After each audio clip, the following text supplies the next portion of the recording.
네, 안녕하십니까. 로집사의 이정엽 변호사입니다. 예, 오늘은 서동기 회계사가 좀 여러 가지 사유로 좀 늦는 바람에 제가 먼저 혼자 하게 됐습니다. 오늘 주제는 저희가 지금 매일매일 엄청나게 이제 촬영을 하면서 달려왔는데요. 오늘 주제는 그 손해배상에 대한 새로운 패러다임, 그리고 가상자산과 관련돼서 여러 가지 새로운 어떤 그 피해 회복 방법 이런 거에 대해서 좀 여러 가지 얘기를 해보려고 합니다.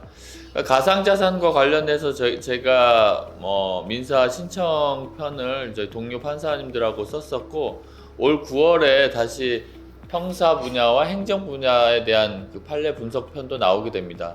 이런 가상자산 관련 판례를 분석해 보면서 느낀 점은, 지금 특근법이라든지 가상자산 이용자 보호에 관한 법률이 없었던 때라고 하더라도 기존의 형사법적인 법리라든지 민사법적인 법리로 그 여러 가지 분쟁이라든지 범죄 행위에 대해서는 사법부가 계속 판단해 왔었다는 것을 알 수 있습니다. 그래서 전통적인 그런 형사적인 법리에서는 보통 이제 사기죄나 아니면 이제 배임죄 같은 것이 많이 문제가 됐고, 유사수신 행위, 그리고 외환거래법, 그리고 전자금융거래법 이런 법들이 좀 문제가 많이 되었고요. 그 전통 법률로 좀 해석하기 어려운 부분이 많이 있었기 때문에 자본시장법을 적용해야 되지 않냐, 전통적인 사기범죄로 의율하기 어려운 부분, 그러니까 기망행위를 판별하기 어려운 부분이 많아서, 그렇다면 그 좀 더 그런 기망과 관련된 것들을 입증하기 쉽게 새롭게 특별법을 만들어준 자본시장법을 적용해야 되지 않나, 이런 얘기가 많이 있었던 게 지금까지 현실입니다. 그래서 그런 어떤 경우에, 그러니까 자본시장법 적용이 없다고 하더라도 현행 형법인 사기죄나 배임죄, 외환거래법 위반 등으로 처벌이 되어 왔는지를 저희가 이제 앞으로도 계속해서 말씀드릴 거고요. 오늘은 그 회생파산 제도와 가상자산과 관련된 그 피해 회복과는 어떤 관계가 있는지 간단하게 말씀드려 보겠습니다. 현대 사회는 새로운 그 금융이 계속해서 탄생하고 있고, 가상자산 역시 새로운 금융적인 발전의 하나인데요.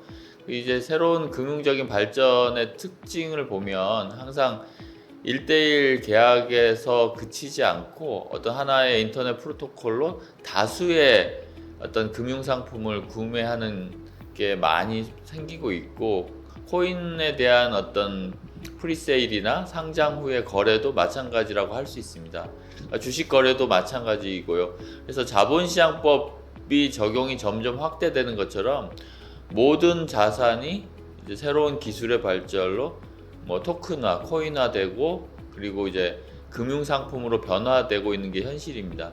이런 금융상품은 그 특징이 다수의 피해자가 발생하고 있고, 그 해당 그 피해자들의 피해 회복을 위해서는 아직 좀 구체적인 절차라든지 명확하게 어떻게 해야 되는지가 불분명한 게 그 특징이라고 할 수 있습니다. 일례로 SG증권 사태를 예를 들어보면, 지금 라더견 등의 그 주가 조작 일당에 대해서 구속 기소가 되었고, 형사적인 절차 진행 이전에 검찰에서 라더견 등의 가해자라고 하는 주가 조작 일당의 여러 가지 재산들을 추적해서 모두 기소 전에 추징 보전, 몰수 보전을 하고 있습니다. 그러니까 범죄 피해자들에게 돌려주기 위한 목적이라고 할 수 있죠. 이게 사실은 몰수라고 한다면 그 국가가 그 그러니까 범죄 수익을 모두 환수하는 것인데, 그렇다고 하면 피해자들에게 돌아갈 것이 없어지기 때문에 이런 특별한 경우에는 이제 부패방지법상에서 몰수한 어떤 그 자산이라든지 그 추징 보전한 대금 등을 피해자에게 환급하는 절차를 별도로 두고 있습니다. 그런데 이러한 절차는 사실 검찰에서 하는 절차는 원래 아니고요. 예컨대 수천 명, 수만 명이나 되는 피해자들이 과연 그 피해액을 확인하고 그 몰수 보전된 자산에서 혹은 추징 보전된 자산의 일을 나눠주는 절차를 검찰에서 한다는 것은 사실은 쉽지 않은 일입니다. 그래서 새로운 그 가상자산이라든지 아니면 다수 당사자는 피해 회복을 위해서는 새로운 어떤 피해 회복 절차가 필요한데요. 이런 거에서 회생 파산 제도를 새롭게 바라볼 수가 있습니다. 그래서 지금 다단계 사건인 IDS 홀딩스 같은 경우에도 그 대표자인 김성훈에 대해서 개인 파산 제도를 이용해서 파산 절차가 진행되고 있고요. 그리고 토큰과 관련돼서는 FTX, 그리고 셀시우스 등에 대해서도 미국에서 파산 절차가 이루어지고 있고, 한국의 경우에는 지금까지는 이제 다단계 회사에 대해서 파산 절차가 많이 이루어졌고, 저축은행 등에 대해서도, 그리고 라인 펀드 등에 대해서 파산 절차로 다수 당사자들에게 피해 회복을 하는 절차가 이루어지고 있었습니다.